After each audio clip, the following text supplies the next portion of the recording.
Multiply 600 by 245 using long multiplication. Start with the ones digit, 5. 5 times 0 is 0. The next digit is also 0, so that column is 0 too. 5 times 6 is 30. The first partial product is 3000. Now use the tens digit, 4. Start one place to the left. 4 times 0 is 0. The next digit is also 0, so that column is 0 too. 4 times 6 is 24. The second partial product is 24,000. Now use the hundreds digit, 2. Start two places to the left. 2 times 0 is 0. The next digit is also 0, so that column is 0 too. 2 times 6 is 12. The third partial product is 120,000.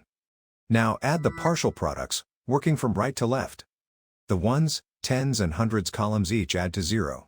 Move right to left, one column at a time. In the thousands column, 3 plus 4 plus 0 is 7. In the 10 negative thousands column, 2 plus 2 is 4. In the 100 negative thousands column, bring down 1. The whole negative number product is 147,000. So 600 times 245 is 147,000.